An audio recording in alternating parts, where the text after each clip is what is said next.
Good evening, folks. Welcome to Activate Worcester.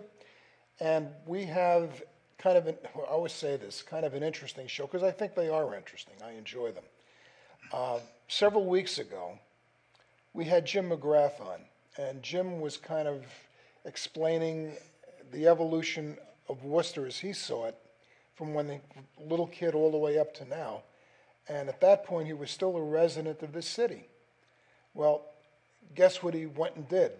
He's had a place on the Cape for a long time, but he and his wife decided to cut bait with the city and go country boys. So now they are living on the Cape, not just when it's nice and warm and sunny like it's been the last several weeks, but forever, hot, cold, and anything in between. So at that point, we said that we would do a second follow-up show, or a follow-up show to that show, to see just how's it going, and has he in fact enjoyed his life, or does he think he made a good move? So I'm going to start with that. Jim, thanks for joining us again. It's great to see you. And I guess my opening question is, how does it feel to be a country boy? Feels good. I mean, I'm not sure if I'm a country boy, but it's nice. It's really nice. I mean, it's great living near the ocean. It's you get up every day. If you want to go to the beach, you can go to the beach. Of course, I'm retired to a semi-retired, and it's just really nice. It's different. I mean, we bought this in 2018, but we used to come down all year round and stuff, but never got to stay here at any length of time. The wife would come down for the summers pretty much when she was off from school teaching, but I'd be back and forth because I was working Wednesdays and Thursdays, so I don't have to go back. So it's nice. I'm enjoying it so far. You know, it's an adjustment. You know, I mean, you get used to living in one place for a long time, and then coming down here, it's at my age, it's an adjustment, but it's good. I mean, we did live out of the city for about 14 years up until 2018 when we had built a home in Paxton. So that's where I would say it's more of a little bit, not a country boy, but suburbs. This here is kind of like almost somewhat comparable to where I was living in Paxton, the way it's kind of set up. Mm-hmm. You know, I'm not really near the downtown part. That's probably about 4 or 5 miles away. Mm-hmm. And it's not really quiet here, but it's nice. You know what I mean? It's convenient. There's a little strip mall, a couple, maybe 500-600 feet down the street on the other side of the main road there, so I can go there if I need. It's got pretty much what I need, mm-hmm. unless I really have to do any big shopping. But so far, to answer your question in a long roundabout way, Ron, it's good so far. That's great. I'm glad you made the move. Your wife happy with it? Yes, and we had entertained the idea of keeping 2 houses, but we added up the expense of $15,000 to $20,000 probably a year. By the time you figure all your expenses out, and then having to go back, to maybe not, maybe once a month or once every 5 or 6 weeks to just to go back and kind of do things, and it didn't make sense to keep 2 houses, but that was kind of a big, because once you cut the tie, it was like, okay, now there's no going back. This is reality. That's right. Right. Exactly. So we were always able to go back before, and now we can't go back. I didn't go back and visit, but I don't know any place to stay. It's cold turkey, and this way, you're going to do everything you guys can to make sure this is the right move for you, long term. Mm-hmm. New friends and new experiences. But that's what's life mm-hmm. really. I think that's what it's really all about. That's the way I see it. So I think you've done well. Oh, I guess looking back in retrospect, now that you've been down there for several months, what do you really miss most about Worcester? What do I miss most about Worcester? Well, I have a lot of, I think I'm 4th or 5th generation of Worcester, between my father and mother's side. I'm not really sure. I think I'm definitely 4th, possibly 5th on one side, but I don't know as far back. So, I mean, it was my home for, I'm 67, so 14 years, so 53 years, I guess that sounds right, 53 years. I lived in the city, and I've seen it go through a lot of different changes from the time I was a little kid, going downtown, like we talked about last time. You could go downtown, and I remember being like in 2nd grade, literally, and taking a bus downtown with my friends and hanging around all day. I couldn't imagine let my kids in 2nd grade go down and do that. So I mean, I've seen tons of different kinds of businesses and things like that, and schools, churches, whatever you want to call them, come and go over the years, and it's been a lot of changes. And I'm not someone who loves changes for the sake of changes. I like change if it's for the good of something, not just for the sake of doing something different. So, I mean, if you ask me, what I would say is I liked downtown Worcester the way it was when I was a kid, but they didn't take care of it, and that's what I mean as far as that goes. And then we have, of course, we get up to the Galleria, which was the death blow, in my personal opinion, to downtown Worcester. But anyway, so a lot of changes, some for the better, some. Well, when they did the Galleria, That's the way I look at it. if I'm correct about it, isn't that where they kind of split the city in half? Yeah, it cut the city off from the east, from downtown. They say it cut the east from west, I guess, part of the city off. Yeah. It did, because you could drive right down Front Street, right to Shrewsbury, or Washington Square, and Shrewsbury Street right on the other side of it. And then that cut that off for years, and slowly, when the Galleria was there, slowly you started, which I think was in like July of '71, I believe, is when the Galleria opened. And little by little, Main Street just died, and it's just never come back. I think people got used to, at that particular point, the trend, I think, was shopping inside in malls, you know what I mean, and not walking down your main streets and stuff to go in and out of stores. And I mean, it was great. When the weather's bad, it was, I guess, a good thing, because you could walk right from the garage into the Galleria. But they had talked, the Galleria was never going to compete with, I don't think, other stores, because it's just not Worcester thing to spend a lot of money in places like you're going to go to closer to Boston area. Well, so. the other thing too that I remember, people don't like to pay for parking, and they've got the big parking lot, which is accessible. But the thing of it is, it always, how do I say this? I was always kind of creeped out in that parking lot. I thought there were many opportunities to get mugged. Oh, there was, yeah. And fortunately, as far as I know, those incidents were very, very few. But the place really wasn't all that patrolled. It wasn't all that safe. And people were looking up for a minute there, Ron. Yeah, well, and people are looking for malls to go to, not to shop downtown. And then when they did the resurgence, when they did the next thing, when they did the Worcester Common Fashion Outlets, okay, that was sort of what you see in different areas, where they're taking high-end stores and using it as like an off-brand situation. And the whole concept is that's really geared to moderate to upscale people who are looking to get a $300 suit in those days, when $300 was big money, for about $150 or $200. But people really, in this market, were looking for stuff, again, to use that as a parallel, at about $75 to $100. And that's just men's suits. But same thing was the same issue with women's clothing and jewelry and all that sort of thing. And they really didn't have a major draw. If you don't have a major tenant that can draw people downtown, why do it? Right. And now, and this is what, 30 years ago, whenever they put that thing together, maybe long ago. And they keep coming back with different approaches to it. And then you look at other salvations that they had, such as Med City. Critical real estate, very, very prime real estate. Right. And you put Medical City, you put a hospital in there. Well, hospitals have a place, there's no doubt about it. Right. But not in the middle of a shopping district. I think people are going to get their chemo and then right.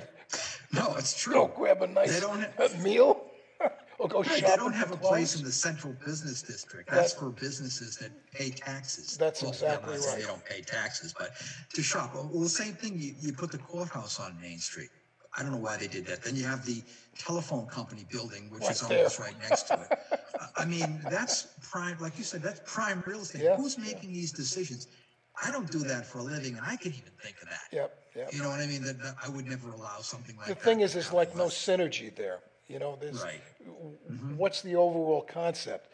At least, for example, when you go to Polar Park, they took an area that was basically in the pits.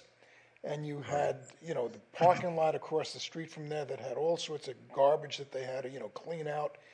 That's a great example of what you can do in a dead area, and they're bringing it to life. Right. And then from there, it is bringing, for example, the Canal District.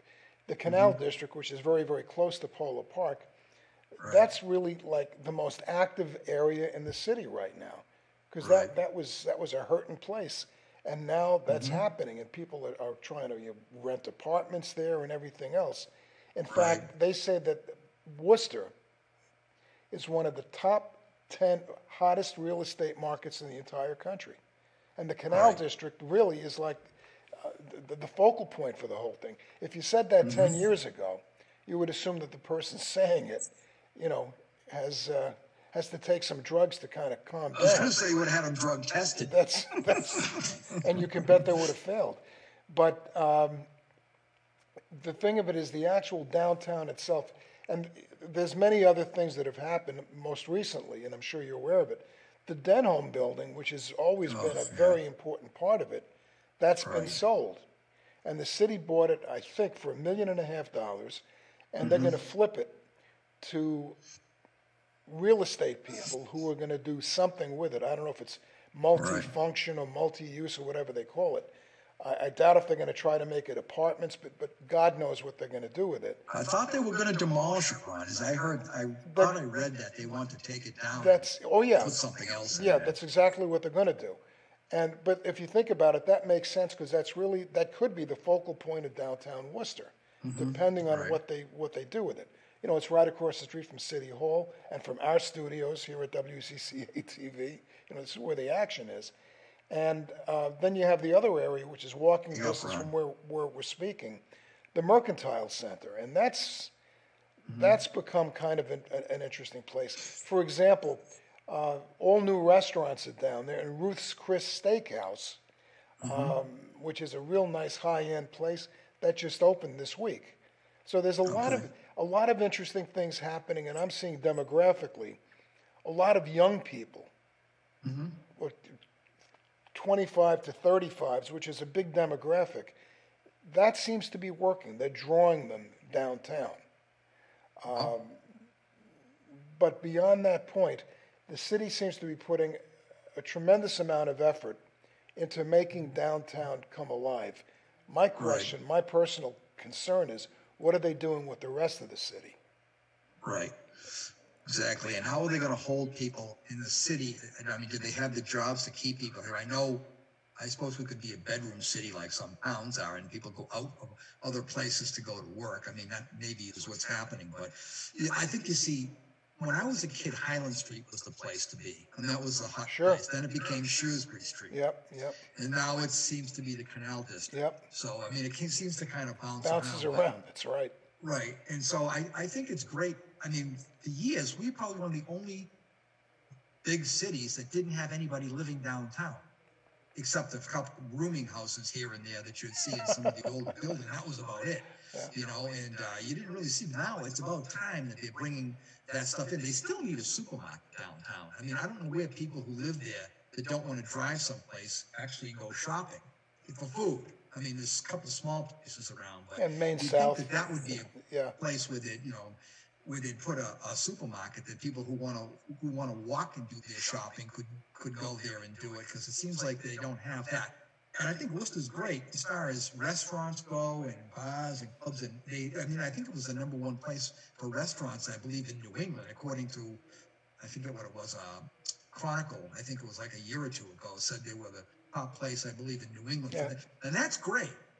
But my concern is, and I said this to, I forget who that, to Donald, I think, at one time, that it's great, but you don't have any retail. I want to go buy a suit, Ron.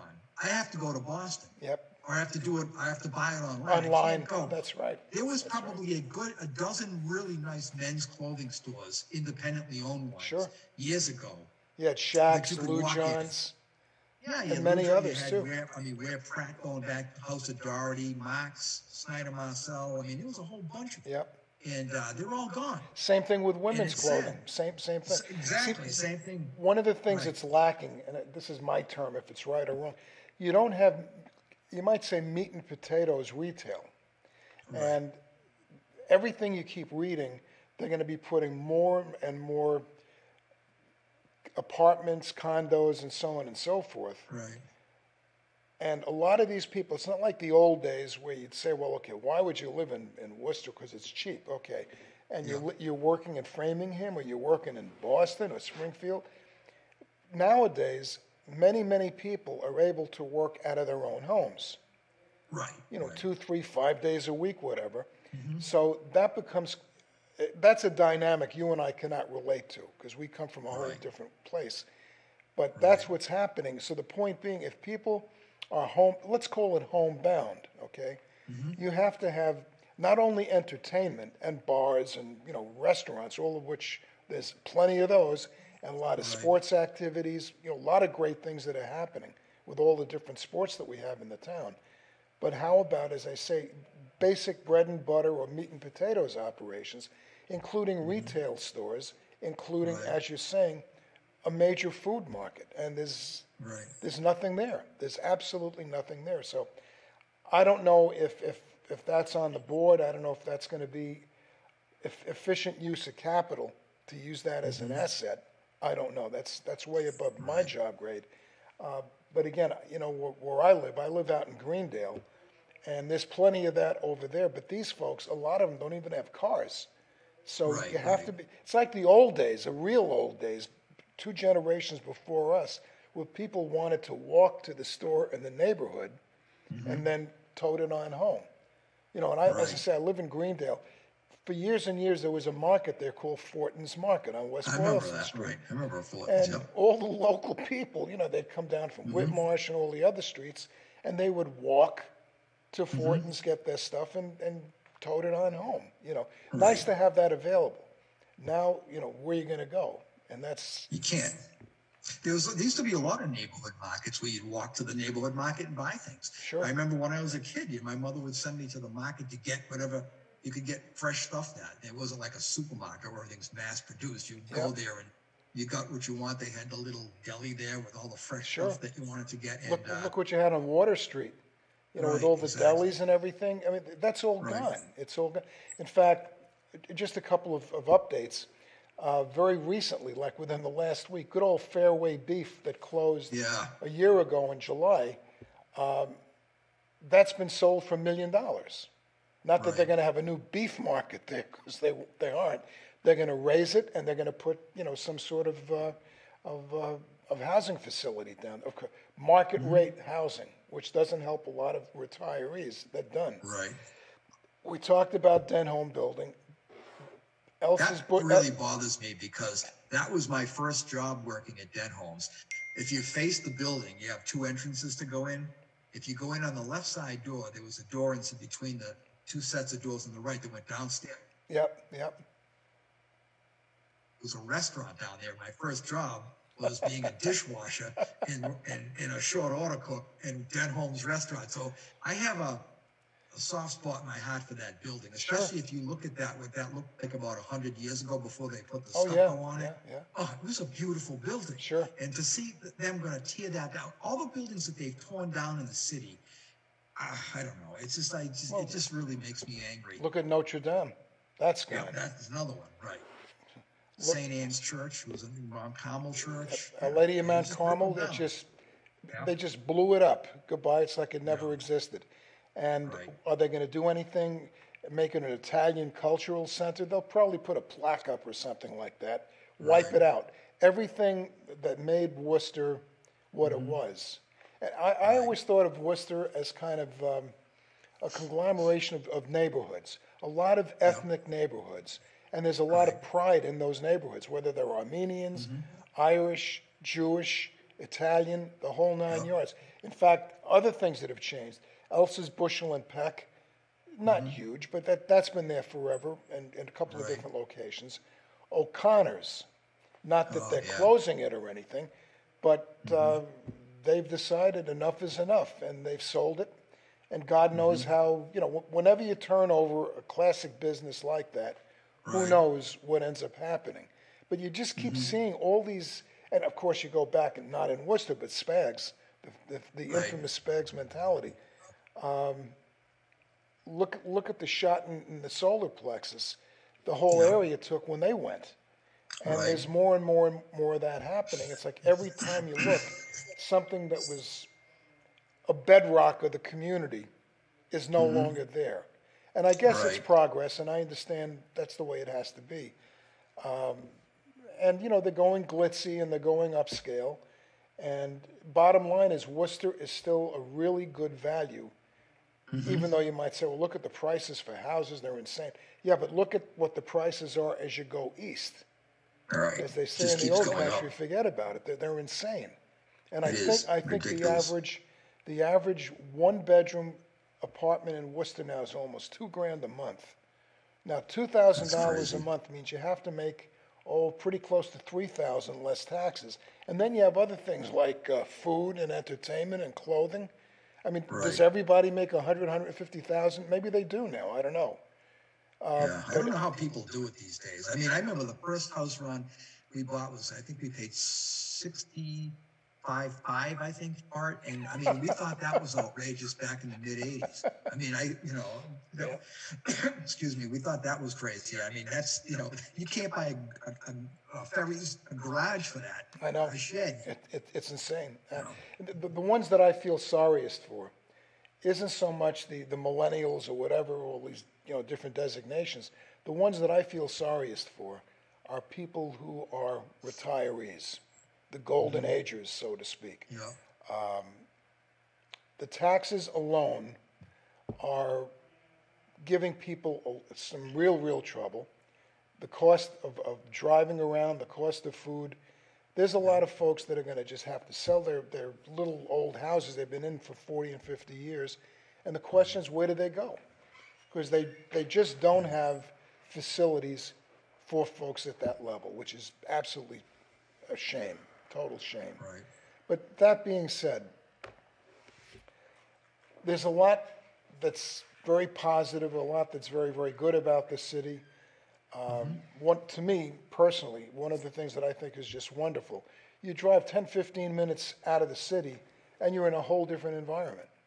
Right. If you're in lovely Boston, okay, and you drive 10 or 15 minutes, you're just in another city. And Right. another half of 45, Exactly. you know what I'm saying? So Right, the overall exactly. quality of life in this area, Yeah. I think is absolutely, it's wonderful. And that's the way, if you And like it's that always sort been of good thing. like that. Yeah. So they can't mess that up. Right. They'll try Well, to do it. But I guess the really $64 million question now is this, as we have about 3 or 4 minutes to go. What changes that you see have been beneficial, and what do you see happening in the next 5 to 10 years in this city? Okay. What I see as beneficial is, I think, like I mentioned before, is the fact that you're getting people to actually live downtown. I think that's great. As long as they keep it safe for people to come in, because I know a lot of people in the towns are afraid to go into Worcester. Worcester for years, it didn't have a great reputation as far as downtown. And obviously, if you rode downtown, going back 4 or 5 years ago, you would know what I'm talking about. Truthfully, that was, especially if, but that was, in my opinion, that was very much overrated. It's never really been. well, it's not Chicago. It's not Springfield, or it's not Holyoke, or Right. so many other cities Right. in the state that are in fact dangerous, especially after dark. Worcester has never been that No, it's way. not like that.